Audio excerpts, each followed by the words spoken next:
रात के समय नेहा घर लौट रही थी। रास्ते में उसे एक पुरानी गुड़िया दिखाई दी। उसके साथ एक चिट्ठी पड़ी थी जिस पर लिखा था, मुझे घर मत ले जाना। नेहा ने सोचा कोई मजाक होगा और गुड़िया को अपने साथ घर ले आई। ठीक रात के 3 बजे उसकी नींद एक खिलखिलाती हंसी से खुली। उसने देखा, गुड़िया अपनी जगह पर नहीं थी। डरते डरते उसने पूरे घर में उसे ढूंढा। तभी पीछे से एक छोटी आवाज आई, अब मैं यहीं रहूंगी। नेहा ने मुड़कर देखा। गुड़िया उसके ठीक पीछे खड़ी थी और उसकी आंखें लाल चमक रही थीं। अगली सुबह घर में सिर्फ वही गुड़िया मिली, लेकिन नेहा हमेशा के लिए गायब हो चुकी थी। नेहा के गायब होने के बाद वह शैतानी गुड़िया भी रहस्यमयी तरीके से गायब हो गई। कुछ देर बाद वह फिर उसी सुनसान सड़क पर पहुंच गई जहां नेहा को पहली बार मिली थी। तभी वहां से रेहान नाम का एक लड़का गुजरा। उसे वही गुड़िया दिखाई दी। चिट्ठी पर लिखा था, मुझे घर मत ले जाना। लेकिन रेहान ने उस बात को नजरअंदाज किया और गुड़िया को घर ले आया। रात के 3 बजे गुड़िया अपने आप हवा में उड़ने लगी। डर के मारे रेहान ने तुरंत साधु बाबा को फोन किया।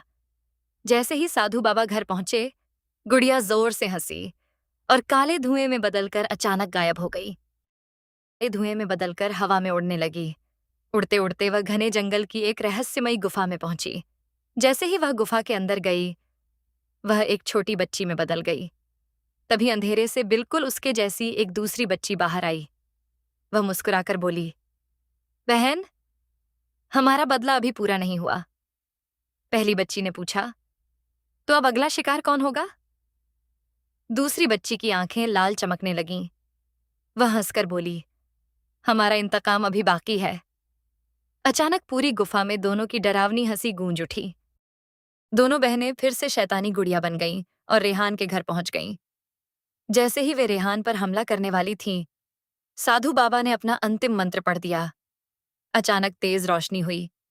दोनों गुड़ियाएं जोर जोर से चीखने लगीं और देखते ही देखते राख बनकर गायब हो गईं। साधु बाबा बोले, अब सब खत्म हो गया। लेकिन उसी रात जंगल की उसी रहस्यमयी गुफा में एक काला संदूक अपने आप खुल गया।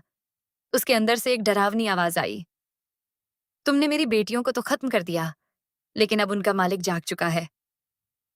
अचानक गुफा से दो लाल आंखें चमकने लगीं।